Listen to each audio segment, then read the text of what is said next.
Item ಯಾವುದೇ ಇರಲಿ try ಮಾಡಿ ಆಚಿ ಚಿಕನ್ ಮಸಾಲಾ. ಡಿಕೆ ಸಂಪುಟದಲ್ಲಿ 4 ಡಿಸಿಎಂ ಹುದ್ದೆಗಳ ಸೃಷ್ಟಿಯಾಗುವ ಸಾಧ್ಯತೆ ಇದೆ. ಕೆಪಿಸಿಸಿ ಪಟ್ಟ ಮತ್ತು ಸಚಿವ ಸ್ಥಾನಕ್ಕೆ ಸತೀಶ್ ಜಾರಕಿಹೊಳಿ ಪಟ್ಟು, ಡಿಕೆ ಜೊತೆ 14 ಶಾಸಕರು ಸಚಿವರಾಗಿ ಪ್ರಮಾಣ ವಚನ ಸ್ವೀಕರಿಸುವ ಸಾಧ್ಯತೆ ಇದೆ. ಈ ಸುದ್ದಿಗಳನ್ನು ನೋಡೋಣ. ಪಟ್ಟಕ್ಕಾಗಿ ಲಾಭಿ ನ್ಯೂಸ್ ಟಾಪ್ 9ನಲ್ಲಿ. ಮುಖ್ಯಮಂತ್ರಿ ಹುದ್ದೆ ರೂಟ್ ಕ್ಲಿಯರ್ ಆಗಿದೆ. ಡಿಕೆ ಸಿಎಂ ಆಗಿ ಪ್ರಮಾಣ ವಚನ ಮಾಡೋದಕ್ಕೆ ಟೈಮ್ ಕೂಡ ಫಿಕ್ಸ್ ಆಗಿದೆ. ಇನ್ನೇನಿದ್ರು ಡಿಸಿಎಂ ಯಾರು, ಡಿಸಿಎಂ ಸ್ಥಾನ 1, 2, 3 ಅಥವಾ 4 ಇದು ಈ ಕ್ಷಣಕ್ಕೂ ತಿಳಿಯದೆ ಉಳಿದಿರೋ ಕುತೂಹಲ. ಮತ್ತೊಂದು ಕಡೆ ಕೆಪಿಸಿಸಿ ಅಧ್ಯಕ್ಷ ಪಟ್ಟ ಯಾರಿಗೆ ಒಲಿಬಹುದು ಅನ್ನೋದು ಕೂಡ ಚರ್ಚೆಯಲ್ಲಿದೆ.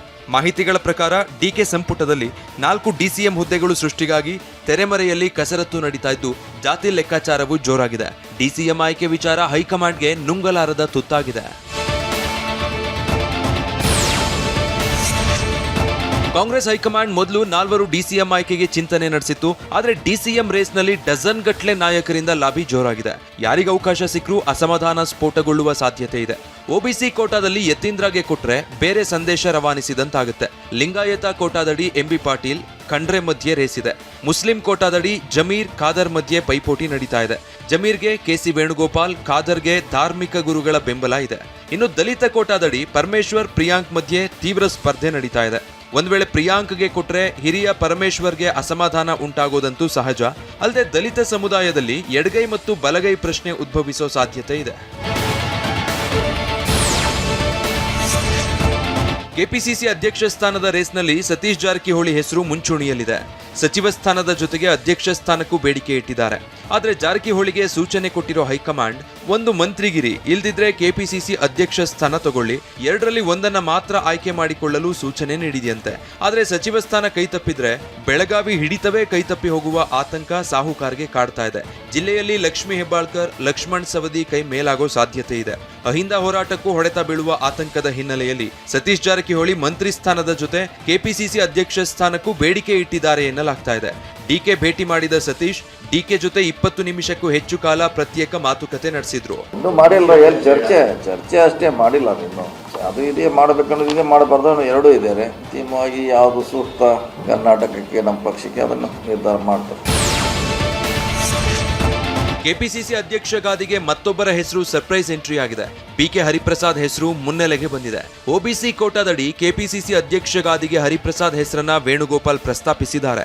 ಸಾಹುಕಾರ್ ಮಂತ್ರಿ ಸ್ಥಾನ ಬೇಕೆಂದು ಪಟ್ಟು ಹಿಡಿದ್ರೆ ಎಂಎಲ್ಸಿ ಬಿಕೆ ಹರಿಪ್ರಸಾದ್ ಹೆಸರು ಪ್ರಸ್ತಾಪಿಸೋ ಸಾಧ್ಯತೆ ಇದೆ ಎನ್ನಲಾಗ್ತಿದೆ.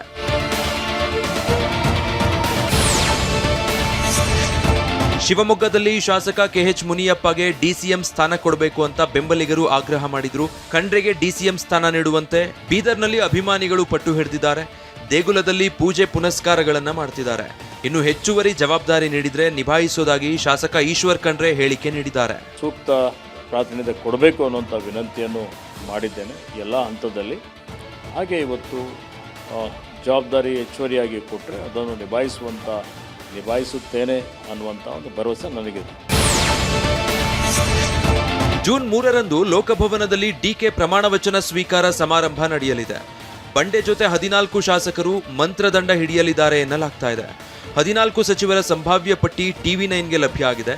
ಕೆಜೆ ಜಾರ್ಜ್, ಪರಮೇಶ್ವರ್, ಪ್ರಿಯಾಂಕ್ ಖರ್ಗೆ ಪ್ರಮಾಣ ವಚನ ಸ್ವೀಕರಿಸೋದು ಪಕ್ಕಾ ಎನ್ನಲಾಗಿದೆ. ಅಲ್ಲದೆ ಲಕ್ಷ್ಮೀ ಹೆಬ್ಬಾಳ್ಕರ್, ಎಂಬಿ ಪಾಟೀಲ್, ರೂಪಾ ಶಶಿಧರ್, ಸತೀಶ್ ಜಾರಕಿಹೊಳಿ, ಎಂಎಲ್ಸಿ ಆಗಿರೋ ಯತೀಂದ್ರ ಸಿದ್ದರಾಮಯ್ಯ ಪ್ರಮಾಣ ವಚನ ಸ್ವೀಕರಿಸೋ ಸಾಧ್ಯತೆ ಇದೆ. ಇನ್ನು ಜಮೀರ್, ಚಲುವರಾಯಸ್ವಾಮಿ, ಭೈರತಿ ಸುರೇಶ್, ಯುಟಿ ಖಾದರ್, ಕೃಷ್ಣ ಬೈರೇಗೌಡ, ದಿನೇಶ್ ಗುಂಡೂರಾವ್, ಹ್ಯಾರಿಸ್ಗೆ ಸಚಿವ ಸ್ಥಾನ ಸಿಗೋ ಸಾಧ್ಯತೆ ಇದೆ. ಮಹಿಳಾ ಕೋಟಾದಲ್ಲಿ ಸಚಿವ ಸ್ಥಾನ ನೀಡುವಂತೆ ಲಕ್ಷ್ಮೀ ಹೆಬ್ಬಾಳ್ಕರ್ ಮತ್ತೆ ಪಟ್ಟು ಹಿಡಿದಿದ್ದಾರೆ. ಬೆಂಗಳೂರಿನ ಖಾಸಗಿ ಹೋಟೆಲ್ನಲ್ಲಿ ಸುರ್ಜೇವಾಲಾ, ಕೆಸಿ ವೇಣುಗೋಪಾಲ್ ಜೊತೆ ಮಾತುಕತೆ ಮಾಡಿದ್ದು ಕುತೂಹಲ ಕೇಳಿಸಿತು. ಸೀನಿಯರ್ಗಳು ಬಹಳಷ್ಟು ಜನ ಇದ್ದಾರೆ. ನಾನು ಬರೀ 2ನೇ ಬಾರಿ MLA ಆಗಿದ್ದೀನಿ. DCM ಅದು ಇದು ನನ್ನ ತಲೆಯಲ್ಲಿ ಏನೂ ಇಲ್ಲ. ಪ್ರಾಮಾಣಿಕವಾಗಿ ಕೆಲಸ ಕೊಟ್ಟರೆ ಕೆಲಸ ಮಾಡ್ತೀನಿ ಅಷ್ಟೇ. ಕಡಿಮೆ ಅಂದ್ರೂ 3 ಸ್ಥಾನ ಕೊಡಬೇಕು ಅನ್ನೋದು ನಮ್ಮ ಆಸೆ. ಯಾಕಂತಂದ್ರೆ ಬಹಳ ದೊಡ್ಡ ಜಿಲ್ಲೆ, 18 ಕ್ಷೇತ್ರ ಇರುವಂಥ ಜಿಲ್ಲೆ, 3 ಮಂದಿ ಕೊಡಬೇಕು. ಡಿಕೆ ಶಿವಕುಮಾರ್ ನಿವಾಸ ರಾಜಕೀಯ ಪವರ್ ಸೆಂಟರ್ ಆಗಿದ್ದು ಹಿರಿಯರು, ಕಿರಿಯ ಶಾಸಕರು ಸೇರಿದಂತೆ ಆಕಾಂಕ್ಷಿಗಳ ದಂಡೆ ಒಬ್ಬೊಬ್ಬರಾಗಿ ಡಿಕೆ ನಿವಾಸಕ್ಕೆ ಮ್ಯಾರಥಾನ್ ಮಾಡಿದ್ರು. ಈಶ್ವರ್ ಖಂಡ್ರೆ, ಹುನಗುಂದ ಶಾಸಕ ವಿಜಯಾನಂದ ಕಾಶಪ್ಪನವರ್, ಇಂಡಿ ಶಾಸಕ ಯಶವಂತರಾಯಗೌಡ ವಿ ಪಾಟೀಲ್, ಅರಸೀಕೆರೆ ಶಾಸಕ ಶಿವಲಿಂಗೇಗೌಡ ಸೇರಿದಂತೆ ಹಲವರು ಡಿಕೆ ನಿವಾಸಕ್ಕೆ ಭೇಟಿ ಕೊಟ್ಟು ಚರ್ಚೆ ಮಾಡಿದ್ರು.